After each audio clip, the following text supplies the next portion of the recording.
Now, first things first, you might be asking yourself, who exactly were the Black Panthers? No, not the animal, the group of people. Yes, there we go. So, as I was saying, you might be asking yourself, who were the Black Panthers, and what did they do? Lucky for you, I am here to explain. The Black Panther Party was founded in Oakland, California in 1966 by Huey P. Newton and Bobby Seale. The two young black college students founded the organization to protect African Americans who were being treated brutally by the police. Originally, they called themselves the Black Panther Party for self-defense, but later, as they began to turn to more violent ways of ensuring the safety and fair treatment of all blacks, they dropped the self-defense and became strictly the Black Panther Party. Philosophically, the organization identified itself to be part of the international struggle against capitalism.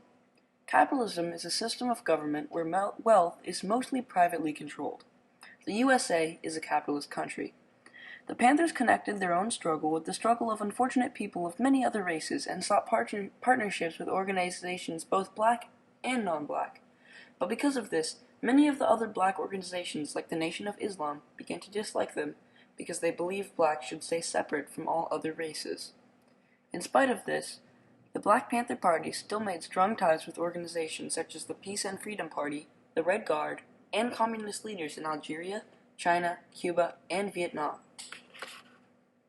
One of the major things that the Black Panther Party was known for was its public patrols in black neighborhoods to keep watch of the police conduct.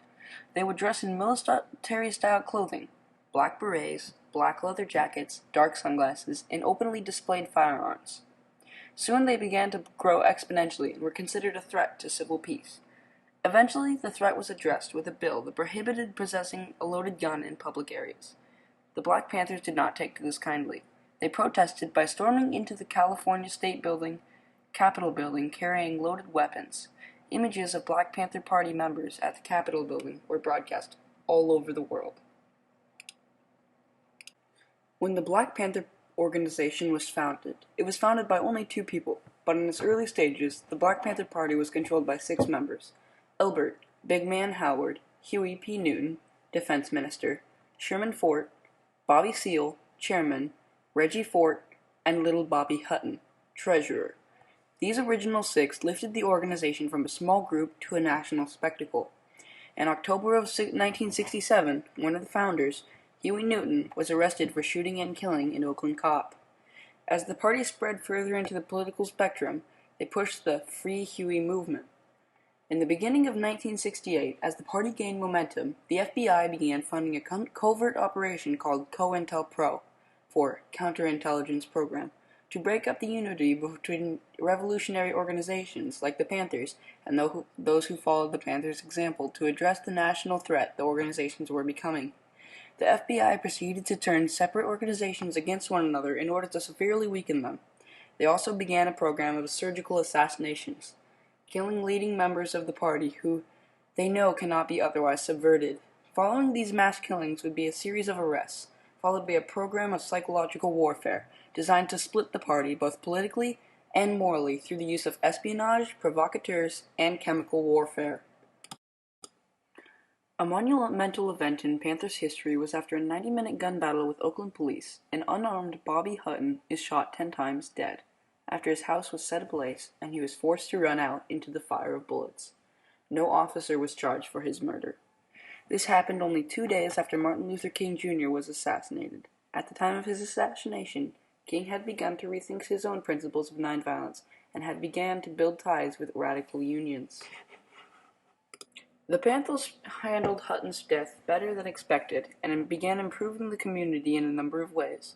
Led by Fred Hampton, 5 different breakfast programs to feed children every day before school were created, along with a free medical center and a door-to-door program of health services which tested for sickle cell anemia and encouraged blood drives for the Cook County Hospital.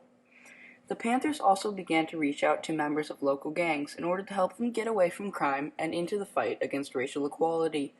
The efforts of the Panthers met wide success, and from Hampton's audiences an organized contingent grew by the day. However, the police thought differently of Hampton, and on December 4th at 4 a.m. in the morning, because of information from an FBI informant, the Chicago police raided the Panthers' Chicago apartment, murdering Fred Hampton, who was shot twice in the head and once in the arm and shoulder, while 3 other people sleeping in the same bed escaped unscathed.